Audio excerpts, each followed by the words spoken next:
Alright, so in this video, I'm going to teach you guys everything there is to know about Black Ops 1 movement. Um, this is every mechanic, relevant mechanic, I should say, in one video. So let's hop in. The first thing you need to know is the DevOps Arcade movement fix. For campaign runners, totally negligible information as this is not allowed, but I just want to demonstrate what the movement speed is like before the fix. So your forward speed with the pistol is 190, backwards 133, and left and right 152. So it's severely reduced. Now to apply the fix, all you have to do is just load up a single instance of DevOps Arcade, and you just need to do it once. And you won't have to do it again. The movement speed is fixed so long as you don't close your app. Once you're in, you could just leave and your movement is fixed. Just to demonstrate that fix, looking at my velocity meter in the bottom right, we have the same movement speed going left, right, forwards, and backwards. The next section is FPS values, and all you really need to know for this is that 60 is used for when you're downed and you're waiting to be revived in zombies. This lets you crawl the fastest. 125 is used for the highest jump distances, as well as the highest strafe speeds in the main cardinal directions. So our north, east, west, and south, we strafe in those directions the fastest on 125.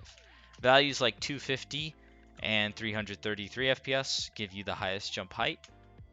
And 250 in particular gives you the highest velocities when strafing in the diagonal cardinal directions. So our northwest, northeast, south, west, southeast. If we strafe in those directions on 250, we go faster compared to any FPS value. You can also get a slight perk similar to this, so long as your FPS is higher than 125. So in campaign, we're limited to 200. At 200 is the speed that you go the fastest in those diagonal directions, right? So more FPS equals faster in the diagonal directions, so long as it's higher than 125. One last boring section before we get to the fun part, weapon movement speed. So, moving forward without sprinting, our pistol, any single pistol, crossbow, any shotgun, any SMG, unless we're talking about the Spectre, any specific cases, the ray gun, the WAF, they all give 190. ARs like the AK, the FAL, the Commando, the Galil, they all have 180. Snipers also have this value. Our fastest weapon category, which includes the Spectre, the double CZs, and the ballistic knives. They're all the same speed at 209.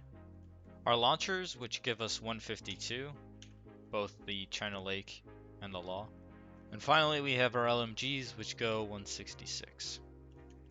Now for the fun part, the first movement technique, wall running. I have a wall to my left. I line up parallel with it. I look about 10 to 15 degrees away from it, and I'm holding WA to wall run it. Same thing, other direction, I'm just holding WD. Remember, 10 to 15 degrees away from the wall. Right? You can do the same sprinting. This is how you wall run. The next movement technique is ground strafing, or as a lot of people in the zombies community call screen shaking. So the number in the right tells me the max velocity value in a given interval. I think it's like 2 seconds. So typically people do this wrong. They just hold W sprint and then like violently shake their screen, making like circular motions or something like that. I mean, that works in a short period. I mean, that could work, but it's not as efficient as the way I'm gonna show you. The proper term, ground strafing, is what it's called, and the way to do it is, of course, you're looking towards a certain direction, and then you're holding the two directional keys along with it. Always W, but if you're looking towards the right, you hold D with it. The left, A, D, A, D, A. Get used to that. Any movement to the right, always hold WD for it. Any movement to the left, always hold WA for it, right? Same thing with ground strafing. Doing it in slow motion, it should look like this. I'm almost never leaving the 300s, right? And I get a max of 380. So my average velocity over time is much higher if I ground strafe like this, right? And doing it at normal speed, normally it looks like this, right? I'm not violently shaking my screen, but yeah, I'm tapping, I guess, because I'm barely even moving my camera. I'm moving it slowly, but I'm also tapping the directional keys to go with that camera movement, right? So that's ground strafing. Now, I'd like to stress how important ground strafing is because it's actually quite a big part of strafing in general.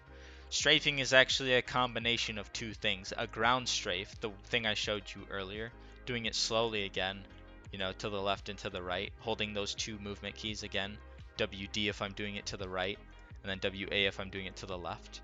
But strafing is a combination. If I were to negate air strafing being the strafing that occurs within, during the air, I'm still holding, moving my mouse and holding those directional keys midair. That's air strafing. But negating air strafing and just doing ground strafing with a jump. So again, typically our movement speed while sprinting, 285 with the pistol.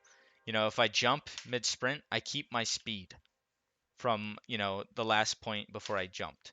Remember that. Remember that. Ground strafing, again, if I'm sprinting while ground strafing, I'm going at a higher base speed than if I were to just normally sprint. So let's say I jump mid ground strafe, 317 instead of 280. That is quite a big percentage increase, almost something like 10 to 15% higher starting speed while I'm in the air. The rest of the work is done mid-air during a strafe. So what is a strafe? A strafe is pretty much a combination of ground strafing and air strafing, right? It's sort of a bug in the Quake engine that was never fixed. But instead of bunny hopping in Call of Duty games, particularly Black Ops 1 this game, we have the first part of the strafe that normally people start in other Quake engine games. That's the circle jump. But this is just pretty much our ground strafe, right? We start with a ground strafe and a jump. And the motion that I'm going to show, it's going to be up on the screen, but that's sort of the motion you want. It's sort of like a semicircle, right? And you do it differently based on the direction you're starting your strafe.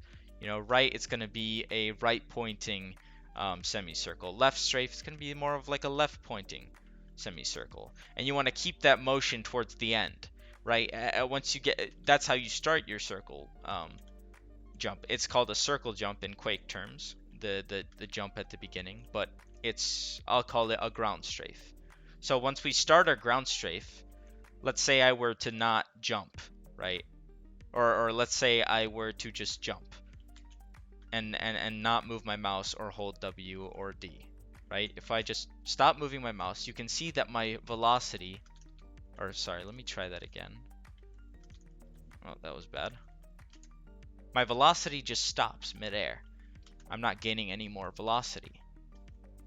Same thing with the other direction. If I just stop moving my mouse and I stop pressing the movement keys, I stop gaining velocity. Well, why is that? Well, because to gain velocity, it needs to be a constant mouse movement. And you have to constantly be holding the directional keys for the direction in which you want to strafe in. So if I'm doing a left strafe, I want to hold WA throughout the entirety of my strafe, even midair, right before I land, right? I want to hold it to the point before I land, right? Let's try strafing, but not holding WA midair, right? Doing the mouse movement, but not holding WA. Again, I stop gaining movement. I stop gaining movement. I stop gaining velocity midair. See? So let's do the same. Well, I already demonstrated what it's like without mouse movement. So the rule is no mouse movement, no speed gain, right? No velocity gain without mouse movement. Same thing with key presses. If you're not holding WA or WD, depending on which direction you're strafing, you also get no velocity. Again, look at my velocity meter. Current velocity on the left of the parenthesis number. It just stops midair. So always remember those two rules and remember the mouse movement. Again, that graphic on screen, you can go back to it. I'm going to show it once more actually. But that's sort of the mouse movement you want to make throughout the entirety of your strafe. So a quick note, crouching mid-strafe actually does nothing for you. It doesn't give you more height, it doesn't give you more distance, right? Oh, my legs are lower, that means I can get more distance. No, that's completely false. You're in the air the same amount of time compared to not crouching, right? So crouching really does nothing. It's a good habit to develop if you can strafe properly while doing it. I know it's an extra key to press, but it allows you to jump over crawlers and tight areas easier. So it's a good habit, but it really does nothing for your strafes. So now that we have an idea about how strafing works in Black Ops 1 and other Call of Duties actually, we have to learn about stamina management within Black Ops 1 and how to move around it, right? Because we cannot strafe like we do in other CODs, right? We can't just chain strafes after strafe after strafe, right? We end up running out of stamina. Sprint. We have to wait a couple seconds, right? And that's just a waste of time. It's inefficient to just try to chain strafes and wait a couple seconds in between, right? Doing nothing. We have to be incorporating some movement to maximize our efficiency in terms of movement, right? So how do we do this? Now the safe play is to just strafe, hop, hop, strafe, hop, hop, strafe, hop, hop, strafe, hop, hop. So 2 strafes and 2 hops. Now for these hops, we're just pressing space as soon as we hit the ground, but we're also keeping our hands on the movement keys, the directional keys, either WA or WD, depending which direction you're moving in. So you can strafe and continue to hop and move in the right direction, right? Or you can strafe to the left and then hop into the right. Or you could strafe to the left, hop to the right, then hop to the left. You choose, but make sure you're holding the correct movement keys while you're doing this, right? It's pretty much the same movement in terms of mouse movement key presses. As a normal strafe, you're just doing it without sprinting beforehand, right? That's how we move in Black Ops 1. There are other ways to go about this. You could just do 3 strafes consecutively and then hop 3 times and then go back into your strafe hop hop, right? You could strafe, do 1 hop, strafe, do 1 hop, strafe, do 1 hop, strafe, do 1 hop. You could do that about 5 times before you'll have to wait like a second or two for your sprint to regen. But these are all coming from rest. The safe way to go always, I would always advise to just go for the strafe double hop. Strafe double hop. You know, I would always advise with that. But yeah, that's how we maximize efficiency in terms of movement when factoring in stamina. So going back to a previous idea from that last part, the same way you can hop to the left, then go to the right, hop to the left, hop to the right, you could change strafe directions and still gain speed mid-strafe while doing that. And although this isn't that useful, I can maybe think of one jump in this game that uses that, and it's not even that useful then, right? But I think this is still important to know if you want to understand, like truly understand strafing, like fully understand it. So let's say I start a strafe to the right. I'm strafing to the right, and I stop and I switch directions to my left. I'm still gaining velocity. Like my velocity stops from where my right strafe ended at 222, and then I'm starting from 222 in the other direction, and I'm gaining velocity. So switching velocity does not, like switching directions does not slow your velocity down. You actually just keep that velocity and you can keep gaining velocity midair until you hit the ground. So the last and final movement technique I wanted to go over is the bounce. And I hesitate to call it a bounce because unlike every other COD, you have to actually manually press jump to hit these. And these occur at any elevation, whether upwards or downwards, kind of like this staircase or a hill. It's not too hard to hit if you have something like scroll wheel bounded to jump. What this does is it allows you to start, it's kind of like a hop, right? When you do a hop, it's sort of the same thing. You're jumping after a strafe, but this allows you to get more initial velocity compared to if you were to just do a normal bounce. It's like a bounce on crack, pretty much. And that's about the end of this video, um, the guide, I should say. If you have any questions, if it was helpful, I hope it was. I hope I was easy to listen to. I hope you understood everything. But if you didn't, if some things were cloudy or you still have little understanding of it after, feel free to like comment or message me on Discord or anywhere. Just like bother me as much as you want. I don't care. It doesn't bother me at all. I love teaching people this stuff. But yeah, that's about it. I'll see ya.